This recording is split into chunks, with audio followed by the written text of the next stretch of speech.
Graças a Deus, irmãos, antes de começarmos, eu não costumo fazer isso, mas eu tenho 3 explicações. Eu dificilmente faço isso, normalmente já vou direto para o texto, mas hoje eu preciso dar 3 breves explicações sobre esse sermão que nós teremos aqui. O primeiro deles, o primeiro aviso, é sobre a Páscoa e sobre o aconselhamento. Vejam só, a gente vai ter uma cantata, então, de alguma maneira eu tenho que falar sobre Páscoa, e a gente está no meio de um aconselhamento, num simpósio de aconselhamento, então eu fiquei com um encargo um tanto quanto difícil, pelo menos para mim, né? Eu acho que para os outros seria mais tranquilo, mas estejam atentos, a gente vai falar sobre os 2 temas num texto que praticamente não fala de nenhum dos 2. Então eu preciso da ajuda e da concentração dos irmãos para que esse seja um momento proveitoso. O segundo aviso é que nós leremos somente o primeiro verso do texto, mas ele vai até o verso 10, tá certo? Então, embora a leitura da Bíblia seja breve, seja rápida, mantenha a sua Bíblia aberta, vamos sempre conferindo o texto. A gente vai ler o verso 1 e dar sequência a esse texto. E o último aviso, a última explicação que eu tenho aqui, é que não se ofenda comigo, tá certo? O texto que nós vamos ler, ele é um texto que parece que serve de carapuça para muita gente, mas eu não pensei em nenhum dos irmãos especificamente quando eu estava lendo. Falou comigo, espero também que fale com os irmãos. Sem mais delongas, peço que você abra a sua Bíblia na carta que Paulo escreveu ao seu aprendiz, Tito. Pensou em Timóteo, não foi? Tito. Carta de Tito existe, está aí na Bíblia, é um bom nome aí para botar nos filhos também.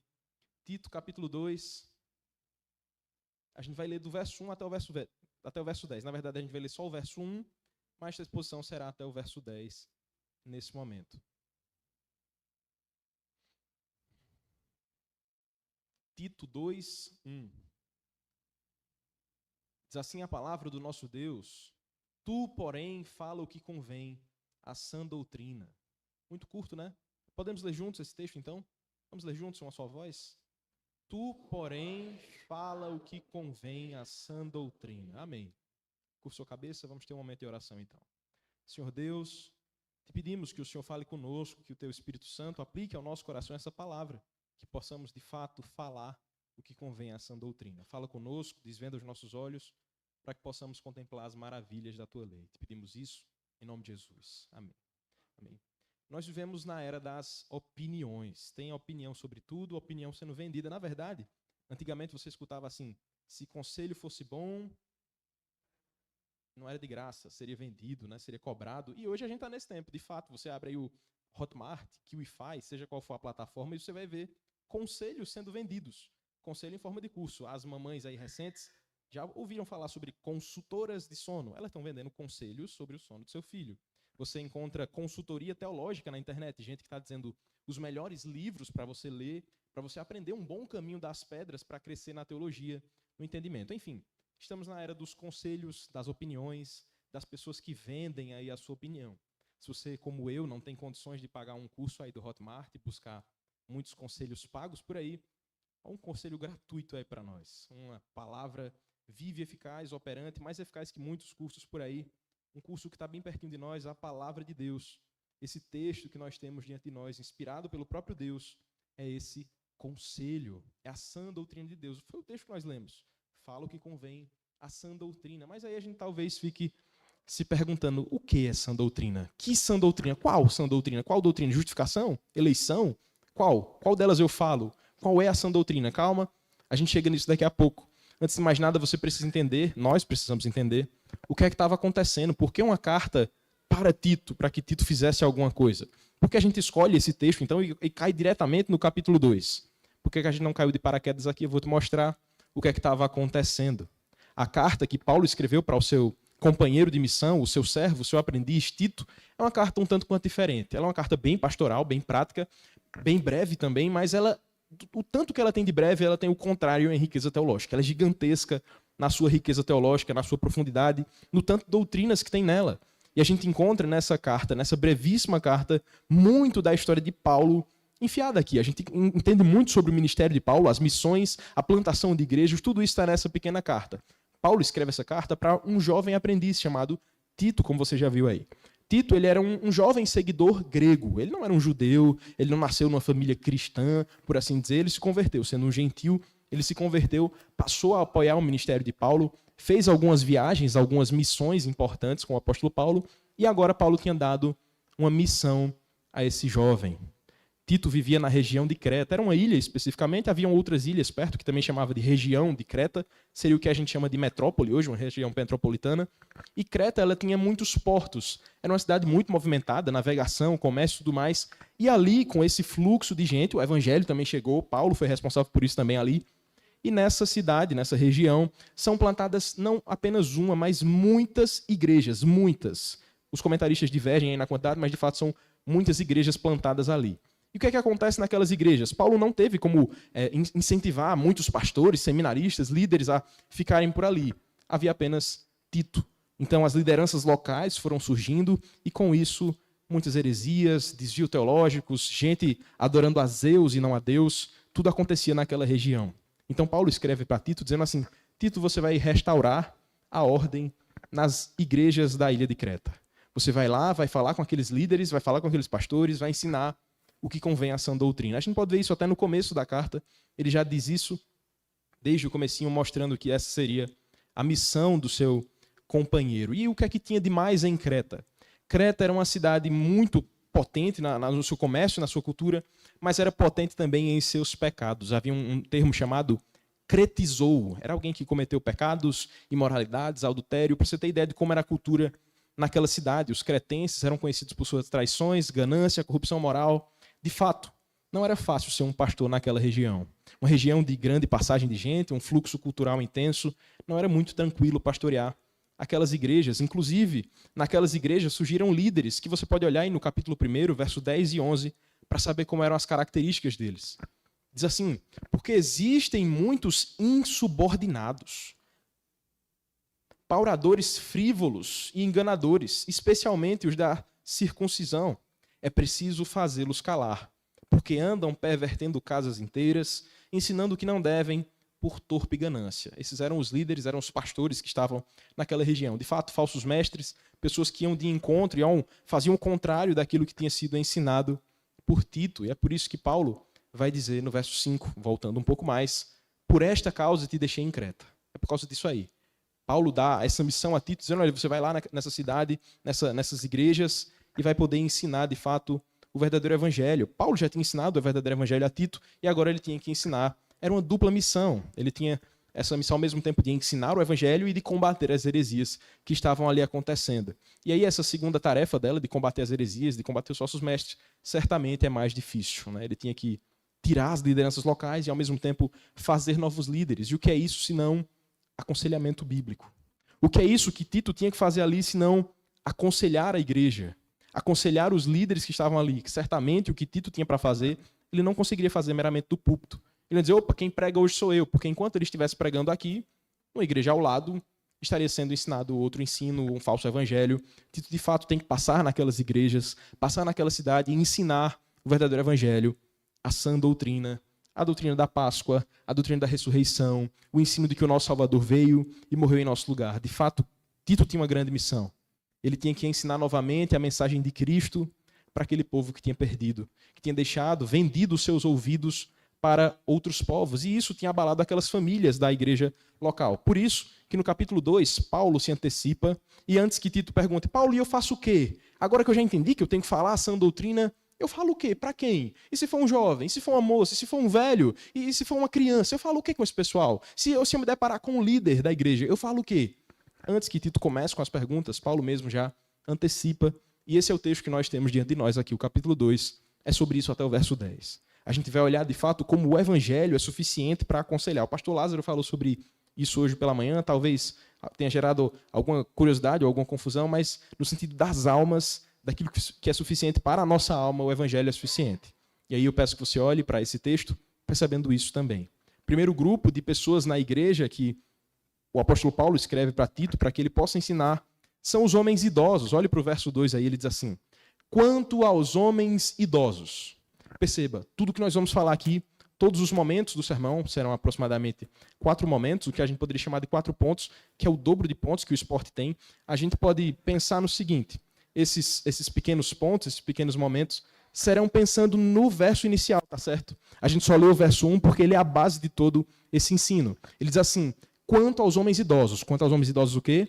Falando a sã doutrina, certo? Lembre sempre disso. Falando o que convém à sã doutrina. Chega nos homens idosos.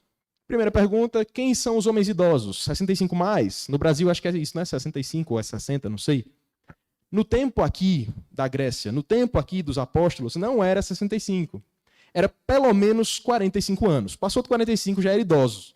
Então, a maioria dos irmãos aqui, tirando a UPA, né? O pessoal da UPA ainda, os que estão na MP, a maioria já se enquadraria como idosos aqui. Então, para que você não durma pensando, idoso não é para mim, é para você também. É para você também. Talvez as mulheres possam descansar um pouco nesse momento, mas não descanse, porque senão você não tem como cobrar, né? Então, veja só. Quanto aos homens idosos, os homens adultos, que sejam temperantes, respeitáveis, sensatos, sadios na fé, no amor e na constância. Quantos termos, né?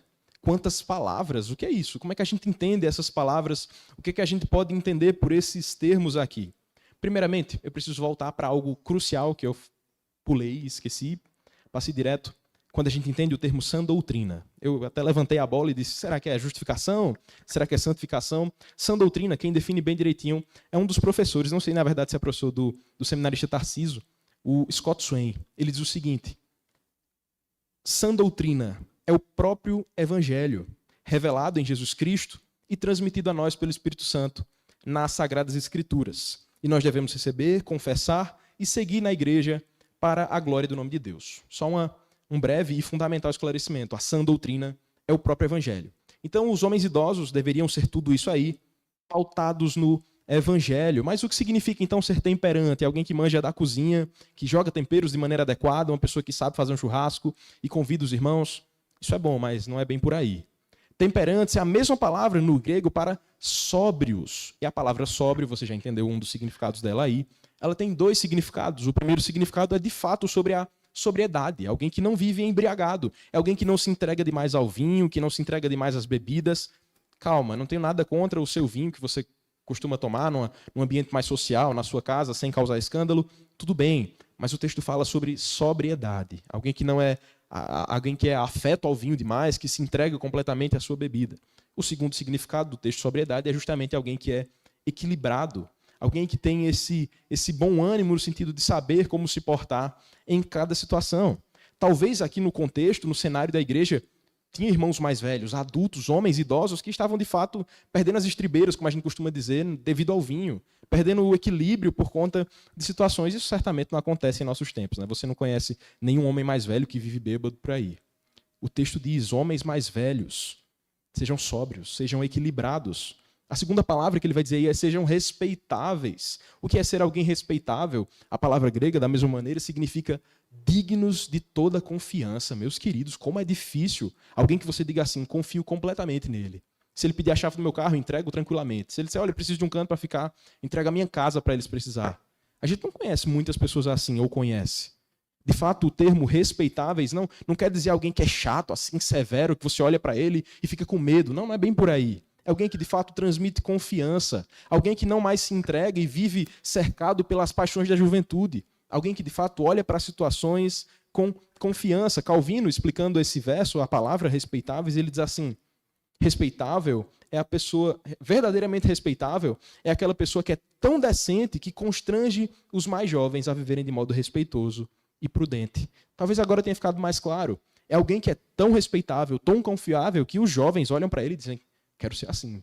Eu olho para esse padrão de pessoa e me inspiro nesse padrão de pessoa. O terceiro termo que é dito aí no texto é sensato. Sensato, de forma muito resumida, muito breve, é aquele que tem domínio próprio. Alguém que tem esse autodomínio. É um sinônimo da maturidade, ou seja, sensato é aquele maduro, que não é mais menino, que briga por aquilo que não deveria brigar, que se exalta por aquilo que não deveria se exaltar. É alguém que sabe se refrear de fato.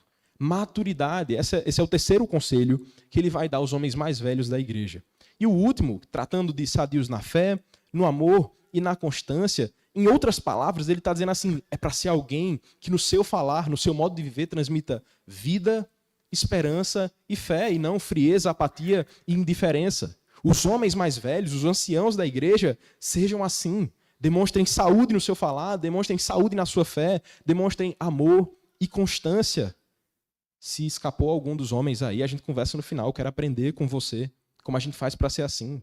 A gente não consegue chegar nesses padrões, homens, A gente não consegue cumprir todas essas exigências. São muitas exigências apresentadas. O rigor, o padrão é muito grande. Isso aqui são as mesmas características, acho que os irmãos já se atinaram aí, as exigências que são dadas lá em Timóteo para os presbíteros e diáconos. Que homem escapa? Se lá em Timóteo você lê e pensa, isso aqui é só para pastores, é só para diáconos e presbíteros, escapei. Vem Tito e diz, não, é para todos os homens mais velhos da igreja. Todos têm que viver assim. Agora as irmãs que estavam aí felizes, podendo cobrar do maridão aí, o que é que eles teriam que fazer, o que é que as irmãs fazem? O verso 3 continua dizendo, quanto às mulheres idosas, calma, ele não está chamando a senhora de velha, tá certo?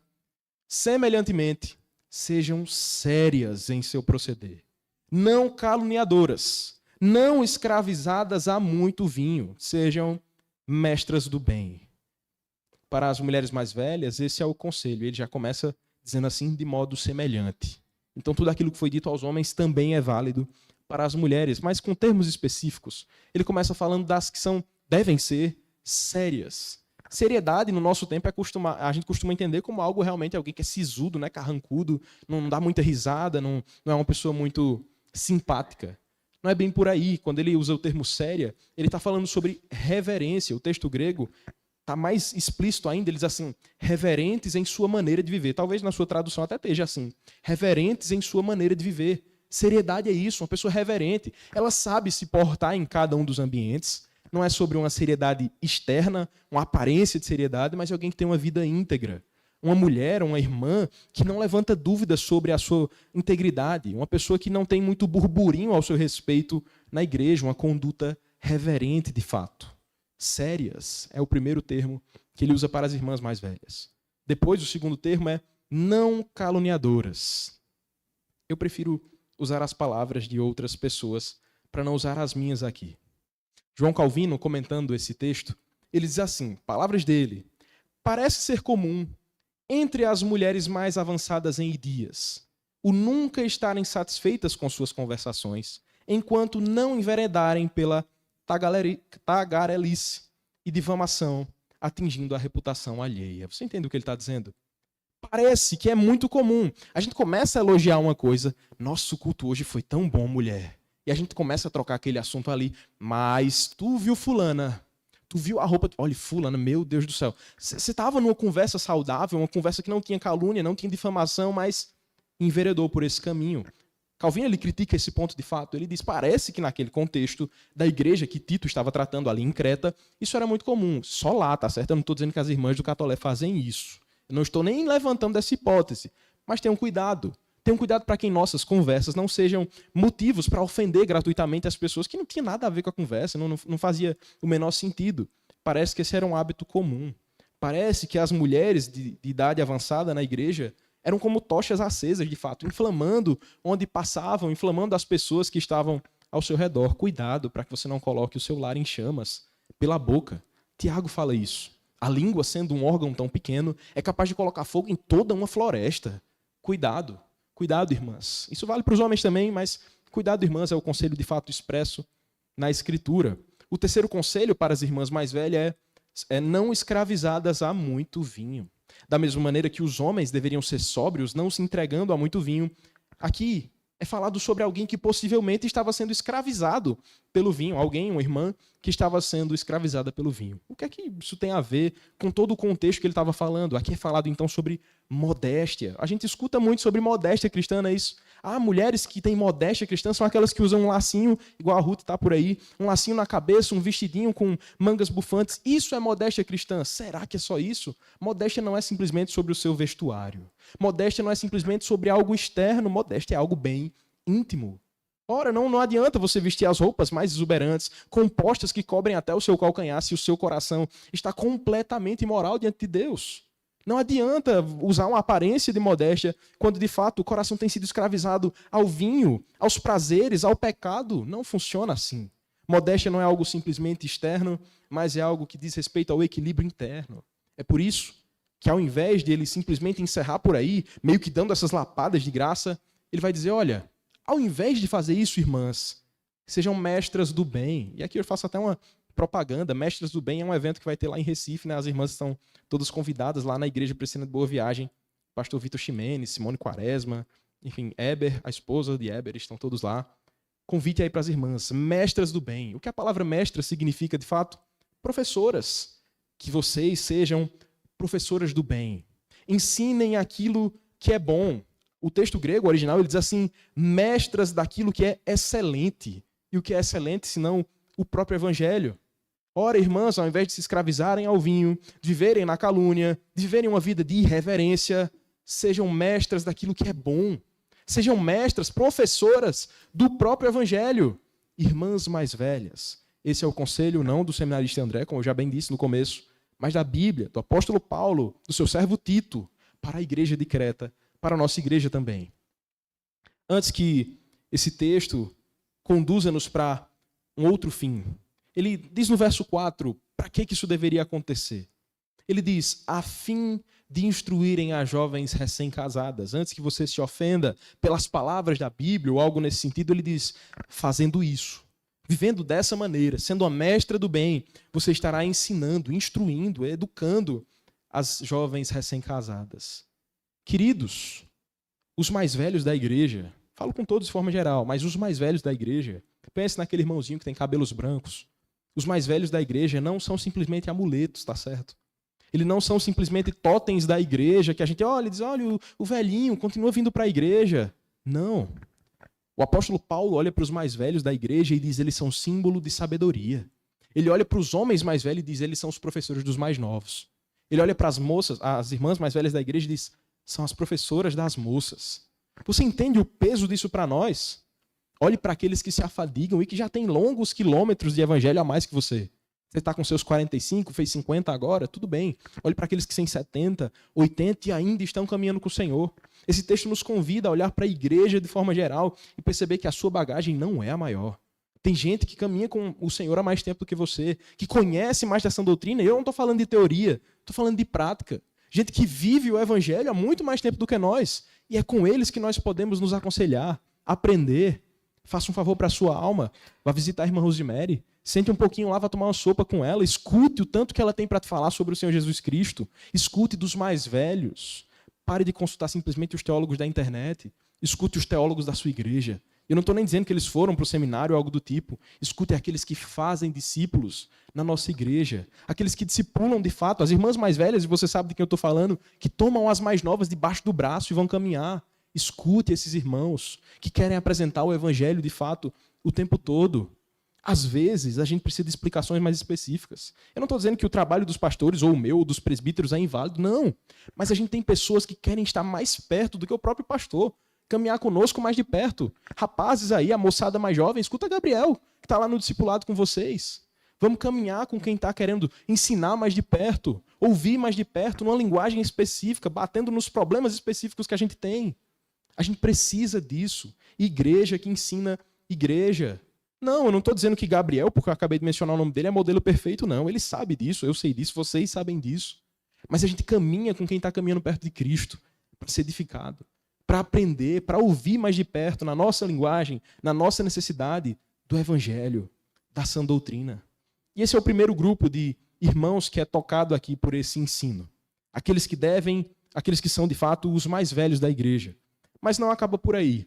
A gente vê agora no verso 4 até o verso 6, o que é que acontece com os mais novos na igreja? O que é que acontece agora com os moços e com as moças? E o texto continua dizendo no verso 4. A fim de instruírem as jovens recém-casadas, amarem ao seu marido e aos seus filhos, a serem sensatas, honestas, boas donas de casa, bondosas, sujeitas ao marido, para que a palavra de Deus não seja difamada. Tirem as feministas da sala. Meu Deus do céu. Olha o que a Bíblia está dizendo. Mulher para ser boa, dona de casa. E só. Não é bem por aí. A gente vai ver. Vamos com calma. Não joguem pedras ainda. Se for, a gente conversa lá atrás depois. Escute. Primeiro escute o que diz a palavra de Deus. Há uma lista aqui de conselhos para as moças. E ele diz que as mais velhas é que tem que ensinar para as moças isso aqui. O primeiro conselho que é dado é amarem o seu marido e os seus filhos. Ora, por que as moças precisam aprender a amar o seu marido e os seus filhos.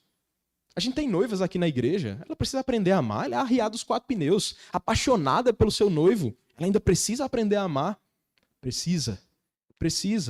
Você sabe disso muito mais do que eu estou nessa caminhada há meros 2 anos, nem completei o 2º ano ainda estou ingressando nesse caminho do casamento de fato, e você sabe muito bem que sentimentos não sustentam a relação. Você sabe muito bem que aquela paixão que você tinha com 16, 17, 18 anos, ela vai passar. Que aquela química que você sentia, dos poderosos amassos e da comunhão que vocês sentiam, ela esfria um pouco. Ela volta em outro tempo, mas ela esfria. E aí? Será o sentimento que vai manter o casal unido? É certo que não. Por isso que as irmãs mais velhas precisam aconselhar as mais novas. Aprenda a amar o seu marido. Ele vai dar trabalho. Ele vai ser cansativo. Ele vai deixar a toalha em cima da cama. Ele vai esquecer a tampa do vaso aberta. E nem deu descarga. Meu Deus do céu. As irmãs precisam, de fato, aprender a amar o seu marido. Em outras palavras, amar um pecador. Perceber que são falhos. Seu marido não é perfeito. Maria está escutando aí? Eu espero que esteja também. Seu marido não é perfeito. Nós precisamos ensinar as mais novas. Amem o seu marido e amem os seus filhos. Por que precisa aprender a amar? Porque o amor que nós temos naturalmente, ele envereda muito mais pelo caminho da idolatria. E a Escritura vai dizer o que é o verdadeiro amor, de fato. Em João 15:13 é dito: ninguém tem maior amor do que este, de dar a alguém a própria vida em favor dos seus amigos. Está entendendo o que significa, de fato, esse amor? Morrer todos os dias por seus amigos, o marido, o filho. Morrer todos os dias. A gente não aprende isso normalmente.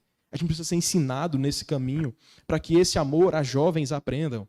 Para que no casamento elas aprendam que não é o sentimento que vai sustentar, mas a aliança, o compromisso, o amor de Deus, de fato, sendo vivido e encenado no evangelho dentro de casa. O segundo termo que é dito para as irmãs mais novas, as moças, é: tenham autocontrole. Elas precisam aprender, de fato, a ser controladas por si mesmas. Não é uma espécie de doutrinação imposta ou algum tipo de cabresto, não. É ter autocontrole mesmo. Para que as moças aprendam a ter essa virtude do domínio próprio. A não se entregarem às suas paixões, aos seus pensamentos e impulsos, aos seus hormônios muito efervescidos. A terem, de fato, domínio. Os homens sabem do que eu estou falando. A gente costuma testar a corda do domínio próprio da esposa sempre, né? A gente leva a esposa ao seu limite de paciência com frequência. E aqui fica a nossa desculpa, né? A nossa meia-culpa. A gente está sendo mão de Deus também, né? Para poder treinar a paciência, a longanimidade das irmãs. Mas não extrapole disso não, tá certo? Elas têm que aprender a ter o domínio, mas o nosso trabalho não é ficar provando o domínio de ninguém o tempo todo. Olha o outro texto, o outro termo que ele diz aqui para as irmãs mais jovens. Sejam honestas. Honestas era uma palavra que não existia no tempo desses irmãos. Qual era a palavra que era utilizada aqui? Honestas foi traduzida para nós. A palavra original aqui é castas. A gente não usa muito mais a palavra casta hoje em dia, né? Alguém é uma pessoa casta. Ele vive em castidade. A gente já pensa mais no sentido sexual quando fala sobre isso, né? Mas para eles aqui, para Tito, ouvindo isso, ensinando isso, ele queria ensinar a igreja a ter castidade, as moças a terem castidade. E o que é isso? Uma vida honesta, por isso foi traduzido de modo para a palavra honesta. É uma vida que não tem duas aparências na igreja, comportadíssima, maravilhosa, um exemplo para as outras, vive o evangelho dentro da igreja, mas fora não é bem assim. Será que isso tem acontecido no meio da igreja? Será que de fato nós vemos irmãs mais novas aqui eu não estou falando apenas da UPA, o texto fala das que estão abaixo dos 45, as irmãs que estão abaixo dessa idade, ou mais novas de forma geral, vivendo uma vida sem castidade. Uma vida que esconde imoralidades, que esconde pecados. Como assim? Não deve ser assim entre as mais novas, nem muito menos entre as mais velhas. Não deve ser assim na igreja. Não deve ser assim a vida de uma irmã que esconde sua desonestidade debaixo dos panos, debaixo de uma aparência. É por isso mesmo que o próximo conselho é o polêmico: sejam boas donas de casa. Por que ele diz isso? Que Bíblia é essa? Vamos atualizar e tirar esse termo machista. As mulheres hoje trabalham, são empresárias. Calma. Antes que você polemize e pense que a Bíblia está errada aqui, foi machista demais, você tem que pensar que isso aqui se deu num contexto em que as mulheres, de fato, estavam ingressando em muita coisa e que tinham abandonado os seus lares. De fato, abandonado os seus lares. É muito mais glorioso investir na minha carreira. É muito mais glorioso buscar sucesso pessoal. Ora, eu vou ficar perdendo tempo cuidando de menino em casa. Por isso que precisa ser ensinado a serem boas donas de casa. A Bíblia não fala que as mulheres não devem trabalhar. Ora, abra sua Bíblia aí em Provérbios 31. Você não conhece o texto? Aquela mulher de Provérbios 31 trabalha mais que muito homem hoje em dia. Ela acordava cedo, antes do sol, fazia suas roupas, ia para o comércio vender. De fato, uma mulher que trabalhava, e trabalhava especificamente fora de casa. Você tem na Bíblia juízas, não era um trabalho doméstico. Então, de fato, as mulheres trabalham. Esse texto está nos chamando a olhar, a atenção, para esse outro lado da história. Não adianta você investir tanto no seu trabalho, investir tanto na sua carreira, que você esquece da sua casa, esquece dos seus filhos, esquece, de fato, da sua família. É por isso que as mais velhas ensinam as mais moças a serem boas donas de casa, a não desprezarem o ordinário, a vida comum, os filhos e o marido. O último conselho, aliás, o penúltimo conselho, é para que sejam bondosas. A palavra bondosas é amável no grego. É uma palavra que nos diz alguém que você tem prazer em ter por perto. As mais novas precisam aprender com as mais velhas a serem assim, de fato, amáveis. Alguém que não é incômodo de ter por perto, não é aquela pessoa desagradável, rixosa, que é uma treta, em outras palavras. É assim que a gente tem que aprender a viver. Uma pessoa amável, que sabe se portar nos ambientes e sabe dar bons conselhos, que sabe viver de fato amável, agradável em todos os ambientes. O último conselho, então, que ele dá às mulheres mais novas: sejam submissas ao seu próprio marido. Por fim, mas não menos importante, o polêmico texto da submissão. O que é que a gente faz com esse texto? Queridas, antes que você pense aí, eu sou inferior então aos homens, eu sou menos do que o meu marido. Não é bem assim. Permita-me te explicar de uma maneira o mais breve e o mais simples possível.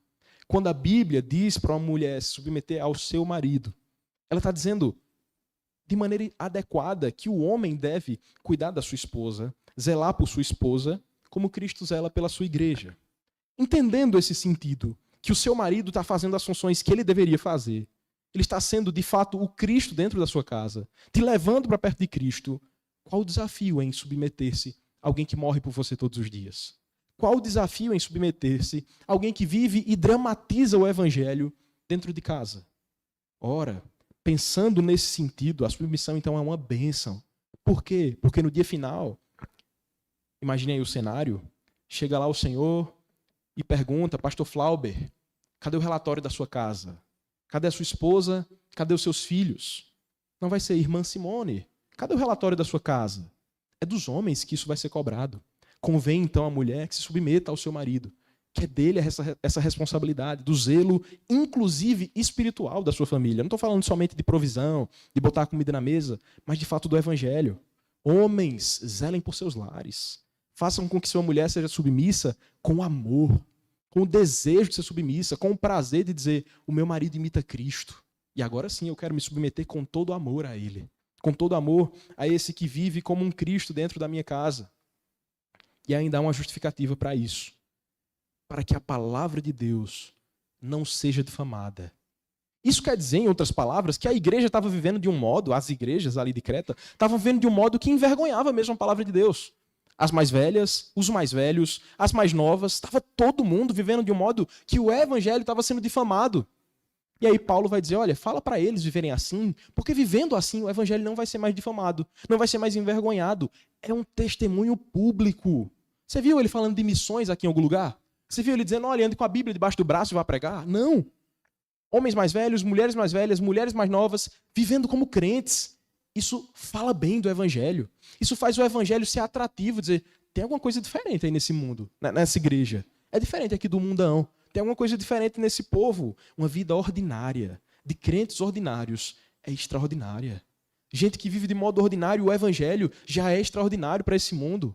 É por isso que também para os moços vem o conselho. O conselho é bem curtinho, mas não pense que é mais leve por causa disso. Ele diz no verso 6, quanto aos moços, de igual modo já pegou todo mundo. Tudo aquilo que foi dito até agora, mas ele diz, exortos, mais enfático ainda, para que em todas as coisas, absolutamente tudo, sejam criteriosos. Criteriosos. Que critério? O que é ser criterioso? É aquele garotão meio assim, eu não gosto de tudo, eu tenho ressalvas com isso aqui eu não gosto, eu não faço. Não, não é isso que ele está falando. É alguém ter critério de fato, filtro. É o seu filho poder dizer assim, eu não quero isso, porque desagrada a Deus.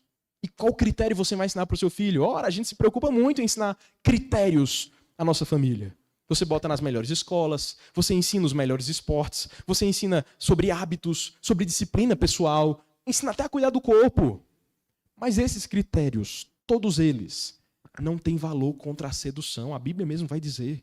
Tudo isso que você faz é meramente externo. Se o seu filho não tem critério dentro, no coração, na alma dele, de fato, esses critérios seculares, secundários, todos cairão. Pode ser até que o seu filho resista por um tempo. Não, eu não quero esse tipo de proposta. Imagine a proposta que você quiser, que seu filho certamente passa por ela. Eu não quero isso, não quero isso, não quero isso. Mas chega um momento que aquela proposta, aquela sedução vem aumentada, vem de outra forma, vem acompanhada de outras pessoas, de outros amigos ou amigas. E naquele momento, o seu filho diz, tá, só dessa vez. Tá, só um pouquinho. Critério não se ensina com meros padrões e práticas mundanas. Não se ensina. O critério de fato que os jovens têm que aprender, qual é? Volte para o verso 1, falando que convém à sã doutrina. Que sã doutrina? O evangelho. Ensine o evangelho ao seu filho. Ensine aos moços que eles precisam ter esse critério santo. O critério do Filho de Deus que morreu em nosso lugar. Saber que Jesus Cristo veio, e isso implica não somente na minha salvação, como se fosse algo distante, terceirizado, mas o evangelho é para eu viver em todas as áreas da minha vida, na forma que eu me relaciono, nas condutas que eu tenho na escola, nas palavras que eu uso, no trabalho que eu escolho, nas paixões que eu estou tendo pela vida, a namoradinha que eu estou começando. Tudo isso deve estar debaixo do critério do evangelho. E o seu filho não vai estar com você o tempo todo, para que você tome as decisões por ele. Ele vai ter que ter o critério do evangelho de fato. Ensine esse critério. Homem mais velho, pai, ensine o critério aos moços, para que eles tenham autocontrole em tudo, para que de fato eles tenham o critério do evangelho que os faz rejeitar as tentações desse mundo. Essa é a sã doutrina, que ensina primeiramente aos mais velhos da igreja, que ensina também aos mais novos da igreja. Nós precisamos, de fato, viver nessa sã doutrina. Ao invés de rejeitar as tentações e dizer, não quero, talvez seja muito mais palatável escutar o seu filho dizendo assim, eu não quero porque isso desagrada a Deus. É muito mais forte, tem muito mais convicção do que alguém que simplesmente diz, eu não posso, eu não estou afim. É muito mais bonito você ensinar o seu filho sobre o evangelho para que ele rejeite esse mundo dizendo, isso desagrada ao meu Deus. Eu não quero pecar contra o Senhor. É assim que nós devemos ensinar, de fato, a sã doutrina. Caminhando já para o final, a gente já passou da metade aqui, o verso 7 e o verso 8 fala sobre um outro grupo dentro da igreja. Nós já vimos dois grupos, os mais velhos, os mais novos. Agora ele vai falar sobre os líderes de forma geral. Olha aí para o texto, ele diz assim, torna-te pessoalmente padrão de boas obras. Ele está falando com o próprio Tito. Paulo para de falar com as outras pessoas da igreja e fala com Tito. Esse era um parâmetro para aquele que era um jovem pastor, estava atuando ali na igreja, que deveria ser ensinado também aos líderes, presbíteros, diáconos, que todos se tornem pessoalmente padrão de boas obras. Tito, demonstre na sua vida boas obras. Não é só ensinar, não é só falar, o púlpito não é suficiente para isso. Se a sua palavra, o seu ensino é desconectado da sua vida, os efeitos serão mínimos.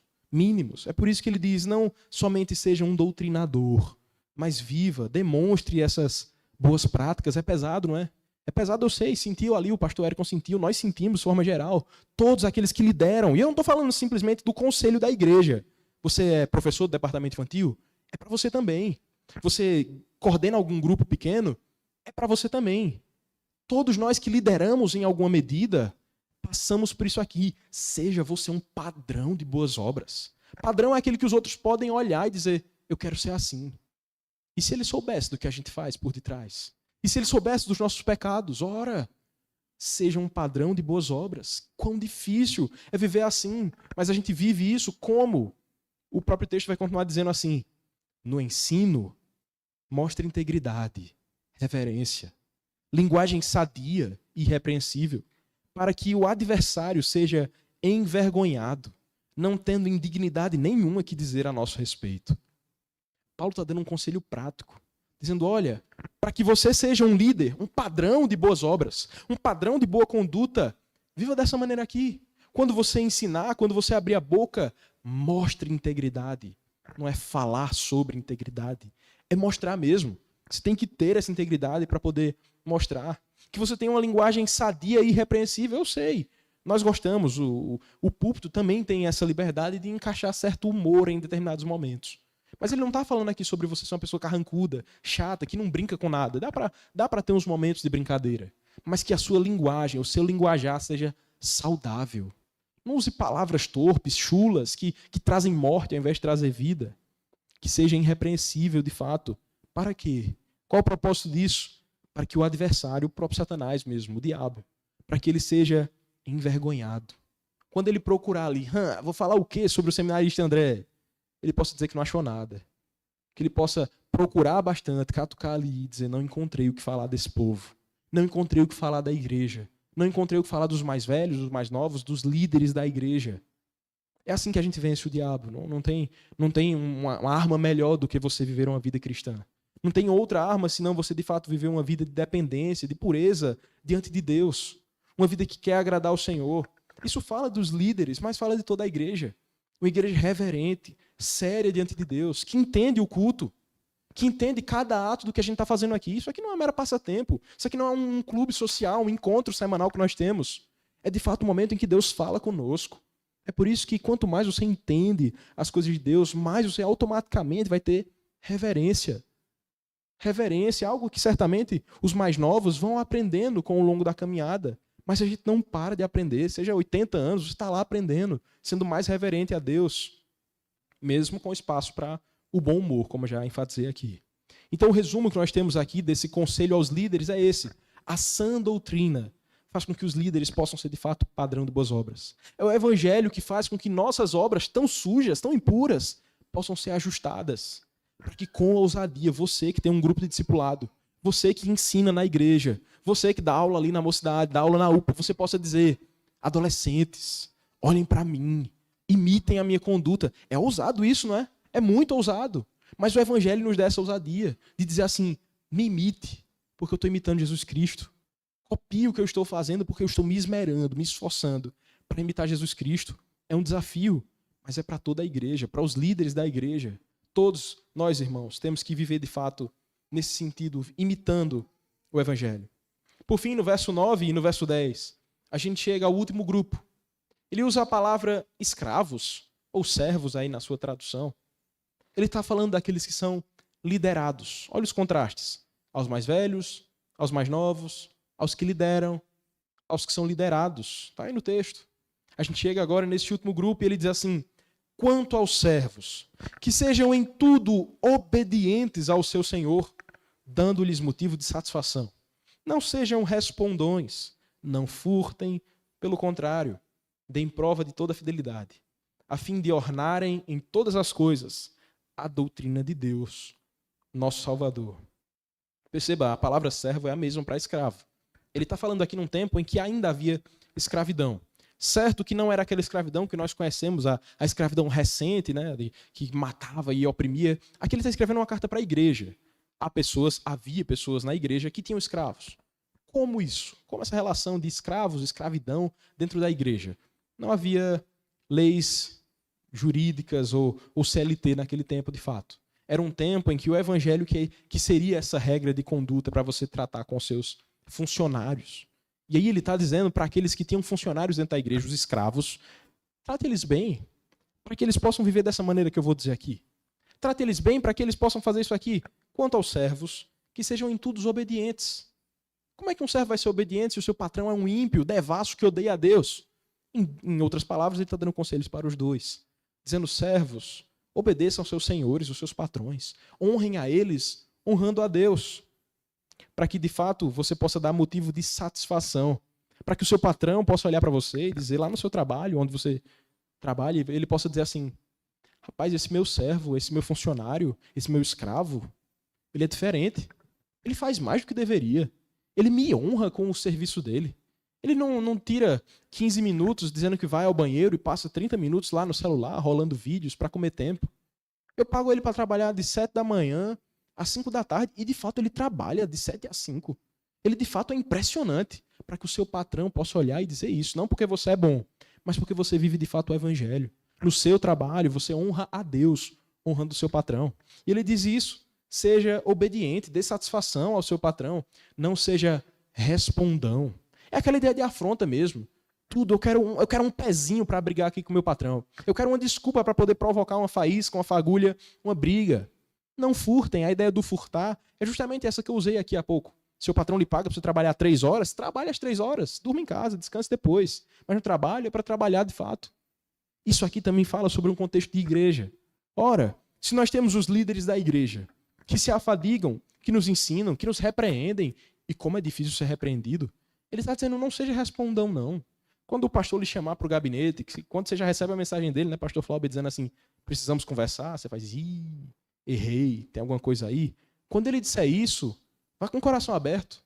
Não vá com o espírito de contundir ele lá e dizer: olha, nós temos aqui minhas justificativas e eu quero brigar e responder. Calma, vá com calma, desarme-se, abaixe as armas, abra o coração aí, escute de fato os seus líderes, os seus patrões aqui na igreja, de fato, aqueles que governam e conduzem a igreja. Não furtem, pelo contrário, aliás, não sejam respondões, não furtem, pelo contrário, deem prova de toda a fidelidade. Fidelidade a quem? Ao próprio Deus. Prove o seu amor a Deus, amando os seus líderes, a fim de ornarem em todas as coisas a doutrina de Deus, nosso Salvador. Olha o texto como termina, da mesma forma que começou, falando da sã doutrina, ornando a sã doutrina. Ele coloca nas duas pontas do texto o evangelho, a sã doutrina, e no meio, no recheio desse sanduíche, ele coloca tudo aquilo que você vai fazer, que embeleza o evangelho, que serve como um adorno, um acessório, que deixa o evangelho ainda mais palatável, ainda mais bonito para esse mundo ouvir e ver. Viva como um cristão, vivendo assim. Você vai honrar a Deus em todas as coisas, honrar o evangelho do Senhor em todas as coisas. E aqui eu encerro simplesmente com uma aplicação, um desafio para todos nós. Poderíamos dividir de fato, pegar cada um desses pontos e pensar em cada grupo, mas por conta do tempo, da proposta da cantata, eu prefiro reduzir a um mesmo. Ouça todos esses conselhos que você acabou de ouvir, mas não pense que isso aqui é uma lista de fatos morais, dizendo assim: olha, se eu viver dessa forma aqui, se eu abrir um grupo de discipulado imitando a tia Carla ali, e abrir ali, chamar as moças para estudar, Deus vai gostar mais de mim. Eu estarei agradando ainda mais ao Senhor. Não é bem assim. Não é simplesmente porque você faz ou deixa de fazer que você tem algo a mais da parte de Deus. Isso aqui é responsabilidade de toda a igreja. Mas o grande desafio desse texto para nós é que você viva nessas pegadas de Cristo. Imite, de fato, o Salvador em todas as coisas. Quando você for mais velho, enquanto você é mais novo, enquanto a senhora for mais velha, quando a senhora foi mais nova. Em todos os casos, em toda a vida, seja qual for a estação, fale da sã doutrina. Escute falar da sã doutrina enquanto você não pode falar sobre ela.